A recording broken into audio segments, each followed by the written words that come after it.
like to see them flee and leave this land so full of problems. ẹ kú ojúmọ́ rẹ gbogbo bíi tí ẹ ti ń gbọ́ wá lọ́rọ̀ iléeṣẹ́ wa Tungba 100.9 FM ẹ mọ̀ pé àníkí ń fún ọ àníkí ń gbà ní fún mi fún ẹ nílẹ̀ ní àkèrè ló ń ké nínú odò akin lóko akin lọ́wọ́ràn gbàgbà wípé àkú ojúmọ́ ó lè járọ́ nílẹ̀ ibì kan tàbọ̀sán tàbóoru tàbí ìdajì nílẹ̀ ibòmíì ṣùgbọ́n lọ́dọ̀ tí wàá ń bí àárọ̀ ńlá wà báyìí gbogbo bíi tí ẹ bá ṣe wá ń gbọ́ apáta mọ̀ kí wípé akudede àsìkò gbogbo bíi tí ẹ ti ń gbọ́ wa iléeṣẹ́ Tungba 100.9 FM ètò yẹn tó wa ọ̀rẹ́ tó gorí àtẹ báyìí tá à ń pè ní ládùúgbò mi báwo ni àdúgbò ti ń ṣe rí kí ló lọ ní àdúgbò tí ń tẹ́fẹ́ fi tó ìjọba létí ǹjẹ́ kófìrí bóyá ọdẹ ní iṣẹ́ rẹ̀ dáadáa ní àbẹ́yẹ aládùúgbò gan lẹ̀ sanwó ọdẹ àbáwọn ọmọ wọ́n tún ti gádà ara wọn jọ sí junction káàkiri wọ́n tún ti ń fà sìgá tíjọba lọ́wọ́ sí àgbọ́ láàárọ̀ yìí kàbí ká sọ pé bóyá ti rí gan pàápàá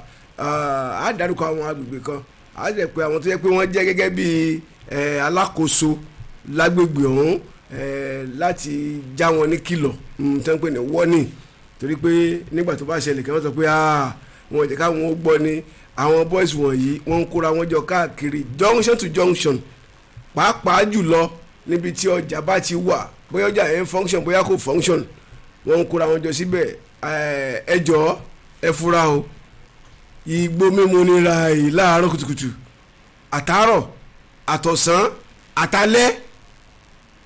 ẹ jọ̀ọ́ sá ẹ jọ̀ọ́ mọ̀ ẹ̀yin tẹ́ ń bẹ ládùúgbò yìí ó ń bọ̀ àwọn làádẹ́ẹ̀dẹ́ láyé òde òní ojú ńlá mọ́ mọ́tò torí pé ojú lalákànfin sọrí mò ń padà bọ̀ sórí ẹ̀ Ayọ̀bámi Akínrìnàdé lórúkọ tèmi àwọn tó bá mi tẹ̀tẹ̀ fi ń gbọ́ mi lé Kẹ́mi Ọ̀jẹ̀dìran òní ọlọ́wọ́ bọ́tìnì mi fún ti àárọ̀ yìí Sodiq Akínbólú olóńgbà ẹ bá ti fẹ́ pàdé wa lórí Facebook wa tá ń pè ní Tungba FM Live tàbí kẹ́tọ́ lọ subscribe sórí YouTube wa ẹ bá wa ń bẹ̀ ẹ wò mí gédégbé ń bẹ̀ ẹ mọ̀ mí bóyá kúkúrú ni bóyá gígùn ni bóyá tiẹ̀ sọ́dá bóyá lẹ̀ pa ni bóyá pa lórí bá kó pa lórí ìbẹ̀lẹ̀ ti mọ̀ who is Ayọ̀bámi ẹ rí mi ní kedere ń bẹ̀ mo ń bọ̀ ẹ jẹ́ ndókè lọ. I see them everywhere on the streets. ó ní ìdíjà fi ń tẹnumọ́ àwọn nǹkan wọ̀nyí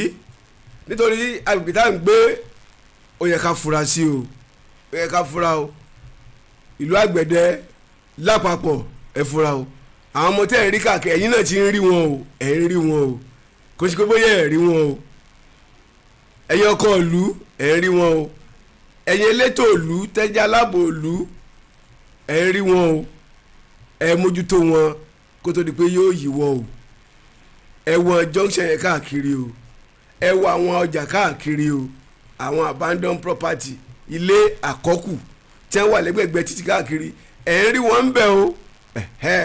tó bá kò ní yíwọ́ ṣùgbọ́n tó bá yíwọ́ a sọ fi pé a sọ fún yín nígbà yẹn ẹ pè wọ́n ẹ̀yin lálọ́dọ̀ àdúgbò ẹ lé wọn kúrò níbi tí wọ́n wà yẹn sábọ̀ tí yín wà ń bẹ̀ ni ẹ̀yin ni ò yẹ́lẹ́ lẹ́nu ọ̀rọ̀ náà tọmọ tí yín ò bá sí ń bẹ̀ ẹ pè àwọn tó kù jọ ẹ lé wọn kúrò ń bẹ̀ ìjọba gbowó lọ́wọ́ ọmọ tẹ́ bá fi rọ́mọ ńṣẹ́ tàbí tẹ́ bá kí ẹ̀yin fúnra lára yín mọ́lẹ̀ ìjọ náà lẹ́ẹ̀ mọ̀ pé ń tà ń sọ yìí ọjọ́ iwájú rẹ̀ ni làwa ń tẹnu mọ́ fún yín ẹ bá ṣe àwọn ìtẹ́ ń kóra àwọn jọ káàkiri tẹ́ ń mu èsìgá tíjọba lọ́wọ́ sí láàárọ̀ lọ́sàn-án lálẹ́ ń bẹ̀ abẹ́rẹ́ sọ pé ẹ̀rí wọn tó bá yíwọ ẹ máa pe ẹlẹ́lẹ́ o jísòro máa bọ̀ ṣé ẹ̀rí ń sìn ẹ̀ pé lẹ́lẹ́sìn o pé kọ́ bá yín mójútó wọn o ẹ̀ pé o abẹ́ ìsanwó oṣù fún ẹlẹ́lẹ́ ògbówó oṣù abẹ́ ìfúnlówó oṣù ẹ̀rí wọn ń sìn ẹ̀ sọ̀rọ̀ nígbà tó bá yá ẹ̀yẹn lọ pé tó bá yá ilé kò dá yín lọ yóò ṣe á dá yín lọ ṣé bẹ́ẹ̀ rí mẹ̀tẹ́lẹ̀ kò tó bẹ̀rẹ̀ tó ìyẹn kan ọlọ́run púpọ̀ gbogbo Àgbẹ̀dẹ lápapọ̀ àwọn ni mò ń bá wí lọ́wọ́ lọ́ba yìí o ẹ fura o àwọn ilé àkókò káàkiri tí ń bẹ lẹ́gbẹ̀ẹ́ lẹ́yìn tí ń bẹ ní street yín ẹ mójútó gbogbo ìlú pátá gbogbo agbègbè pátá ẹ mójútó àdúgbò yín tẹ́ bá ti ráwọn ọmọ yìí ẹ pariwo wọn síta ibi tó ti ń bẹ̀rẹ̀ nìyẹn wẹ́rẹ́ dè wẹ́rẹ́ àníṣojú bá lọ́wọ́ dáadáa ẹ̀ ń gbọ́ ọ̀kadà wọ́n ń gba fóònù ibi ẹ ti ń bẹ̀rẹ̀ nìyẹn o ìyẹn kan lọ́n púpọ̀ ẹ jẹ́ àtúnṣe báyìí agbègbè kan ń bẹ ní ìlú Kòròdú ń bí wọ́n ń pe agbègbè ní Igbó Olómù kò jìnnà sí Ṣàwù wọ́n lè gba ọ̀dọ̀ wa ń bí Ìtalúwo yìí wọ́n lè gbà wọ́bẹ̀, wọ́n lè gba Gbẹ̀dẹ, wọ́n lè gbà wọ́bẹ̀, wọ́n lè gba Ìṣàwò, wọ́n lè gbà wọ́bẹ̀. Ilé kan bẹ́ẹ̀ wọ́n lé lé ìfájì ni kọ̀pẹ̀tẹ́ ìfájì ilé yẹn bóyá bí oṣù méjì sẹ́yìn náà ṣe ìfájì ilé yẹn. Wọ́n ní àwọn tó dẹ̀ ń gbénu lé yìí akọ̀ròyìn wa ló lọ́ọ́ bẹ́ẹ̀ o tí máa sọ pé wọ́n ní n tá àbárí àní sọ o ṣùgbọ́n kì í ṣe mi mo lọ ṣùgbọ́n akọ̀ròyìn wa ló lọ́ọ́ bẹ́ẹ̀ tí wọ́n dẹ̀ sọ báyìí mo dẹ̀ mọ̀ pé n tá akọ̀ròyìn ẹgbẹ́ wa bá sọ fún wa tá a jọ ń ṣiṣẹ́ léṣẹ́ yìí àti wádìí àti mọ̀ pé ó tó téèyàn gbé síta ni. Kí ló ń ṣẹlẹ̀ nínú ilé yìí wọ́n sọ nọ́mbà ilé yẹn o ṣùgbọ́n kí àtìkà yẹn mi ní dákọ̀ ẹ̀ láàárọ̀ ẹ̀ kí àtìkà tó gba ẹ tó kó àwọn ẹ̀ sínú ilé yẹn ọmọ Ìgbò ni bí ò ní dákọ̀ ẹ̀ láàárọ̀ ẹ̀ ṣùgbọ́n sí kò bá sí àtúnṣe lórí ẹ̀ á dákọ̀ o. number one òǹlé yẹn wà o Aláàjà Àmọ́ street ẹni tó bá ń gbọ́ mi báyìí kí wọ́n sọ fún number one Aláàjà Àmọ́ street off Olówó bus stop ní Ìgbòlómù ẹ̀yin Ìgbòlómù ṣe é mọ̀ bẹ́ẹ̀ ẹ̀ ń bà mọ̀ kó sọ fún àwọn èèyàn gba ilé wọn èpè oṣù méjì ń bẹ̀ àdéhùn yìí ni pé omi ó wà nínú ilé sómi tẹ́ lé kó wà ṣé omi yẹn náà sọ ń pa ẹ̀ àwọn ìdẹ́ làwọn òkè tí ò bá ṣe dá owó àwọn padà fún àwọn yọ commercial agreement ẹ̀ kú òun bẹ̀ jẹ́ káwọn wálé síbòmíì wọ́n lẹ ti ń gbọ́ dọ́gbọ́n tẹ́tí wọn díẹ̀díẹ̀ wọ́n lẹ lágbára gan ok àwọn tó máa sọ fún yín they will inform you today ẹ kọlù attention dìmọ́nà yìí ẹ kọlù attention ẹ̀ padà tí ìlànà bá ṣe é gbé àgbé làlà àbí ẹ̀kọ́ ni tí ó bá ti mọ̀ wípé ọ̀rọ̀ omi ò ní tó ní pé àwọn èèyàn wọ̀nyí wọ́n náà lé ní èèyàn méjìdínlógún tó ń gbé inú ilé yẹn almost 18 or even more than 18 lè ń gbé inú ilé yẹn àtobìnrin àtọkùnrin ọmọdé àgbà wọ́n lè ti fẹ́ dá kọ́lẹ́rà alẹ́ sádùúgbò nítorí omi àdéhùn yín ni pé tí wọ́n bá dénú lé wọn ò romi èmi ò rò pé nìkan lè gọ̀gọ̀gọ̀ ṣe kó fẹ́ gbalé kó mọ̀ sí àdéhùn pé sómi wà ń bẹ̀ tí ò kọ́ iná gan wọn ìfẹ́ ìbéèrè gbà mí wọ́n á ní sómi wà ń bẹ̀ tómi bá ti wà ń bẹ̀ wọ́n á gbalé ọ̀rọ̀ náà kò sẹ́ni fún gbẹ́jẹ̀ gbàtẹ́jẹ̀ mú wá gẹ́tẹ́ ìjẹ́rẹ́ gan-an àwọn ọmọjọ́jọ́ ìlú fi ń lo ná bíìlì là ń rí. ẹ pé máa yìí tó jẹ́ Ìgbò tó jẹ́ kí á ti kà wọ́n ní bàbá tó ní ilé ò sí nílé rárá wọ́n ní wọ́n sí nílé rárá wọ́n sí ládùúgbò wọ́n ní wọ́n dá wọn mọ̀ gan àwọn tẹ́lẹ̀ntì ò dá wọn mọ̀ kí á ti kà ní ọ́ dá mọ̀ ṣùgbọ́n ẹ wá sọ fún kí á ti kà yìí o number one Aláàjà Àmọ́ street off Olówó bus stop beside mi ní sọ ṣọ́ọ̀ṣì yẹn ní Gbòòlómù fíà Ìṣàwò ẹ sọ fún wọn o wọ́n lè tó ń tẹ́tì wọn àbí ok bí kún ló lóko ni bí pàkúté ni ìpàdé di òdòjú àlà àwọn ní ká sọ yẹn fún yẹn ni.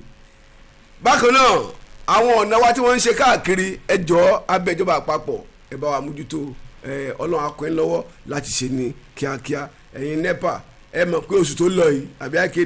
akéde ní kápẹ́ oṣù tó lọ yìí ẹ mọ̀ tó ju àwọn èèyàn rí o ní Kòròdú o ẹ mọ̀ iye ọ̀sẹ̀ tí wọ́n fi ní náà o à ń retí bíìlì ní tẹ́ gbé jáde báyìí o àbí títí next week kì í ṣe bíìlì ọmọ jáde látọ̀dì tẹ́ni lọ message àwọn kan gba bíìlì àwọn kan gba message mọ̀ pé títí ọ̀sẹ̀ tó ń bọ̀ yóò mọ̀ jáde àfẹ́ wo ní tẹ́ gbé jáde fún wa o láàrin ọ̀sẹ̀ méjì mẹ́ta ṣe pé kò sí ná àfẹ́ wo ti ẹgbẹ́ rẹ̀ ẹ má yẹ kí kọ̀ǹpútà ẹ̀rọ kó wáyé lélẹ́yìí o bí kọ̀ǹpútà ẹ̀rọ bá wáyé yóò lẹ́yìn o nítawọ̀ sọ fún yín nù ẹ jẹ́ ń gba ìpè méjì mẹ́ta kó tó di pé màá kó lórí ètò yìí báwo làdúgbò tí ń ṣe rí báwo làdúgbò tèmi ṣe rí kí ni tẹ́ ẹ fẹ́ ládùúgbò tí yín àbí ẹ̀yin náà fẹ́ dá sí ọ̀rọ̀ tí mo sọ lẹ̀ ẹ pè wọlé níbi tẹ́ ti ń gbọ́ mi 08113051009 08113051009 tàbí 08056131009 ẹ káàárọ̀ o hello ó bàjẹ́ tì. orúkọ tèmi ní Alaba Peters Olúọmọ láti Odògùnwó. a kú ojúmọ́ re. oníbàjẹ́ fún ìwọ̀n ní kí n gbé àmì àdúgbò tó máa ń àti lọ. everybody wà. alákọ̀ọ́kọ́ bẹ́ẹ̀ ilé tẹ̀sán nípa ẹ̀yẹ ẹ̀ka ilé láńlọ́ọ̀dù yẹn lórí kọ́kọ́ máa ń ṣẹlẹ̀ pẹ́pẹ́ ó lè tóbi sí òṣèlẹ̀ kómi kò láti kómi bàjẹ́ lórí wàhálà tó ń ṣẹlẹ̀ nígboro sí i tẹ̀lé àwọn gbọ̀dọ̀ wá sí ìsìn ìṣàdọ̀dọ̀ wá lọ́dọ̀ fún ọ̀pọ̀lọpọ̀ bọ́ọ̀wò ẹlẹ́mi ti ṣe bí ẹ̀mẹ́ta nítorí àwọn ìjọba bọ́ọ̀wò ọlọ́dẹ sínú farm settlement yẹn ó ti dé nípò ẹ̀kọ́ náà ẹ̀jẹ̀ ká ilé náà tiẹ̀ náà pẹ̀ kò yẹ kó máa tẹ̀sí àwọn tẹ́lẹ̀ tiẹ̀ ní ẹ̀jẹ̀ kí lára ẹ ṣe yàrá ẹkú ní àdúgbò wa ní odókúyọ́ ẹ wo ọ̀nà kọ́ńtẹ̀tì aṣọ fún yẹn mo lè ní ọ̀pàdé àti bá tí a bá lóka gọ́ọ̀mẹ̀ sọ̀rọ̀ láàárọ̀ yìí wọ́n náà ti pe àwọn kan pé kó wá ṣe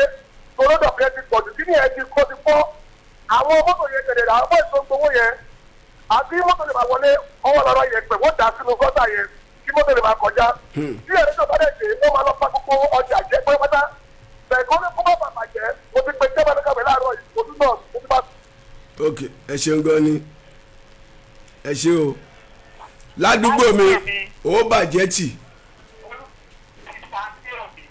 orúkọ yín nẹ́tíwọ́ọ̀kì yẹn ò dáa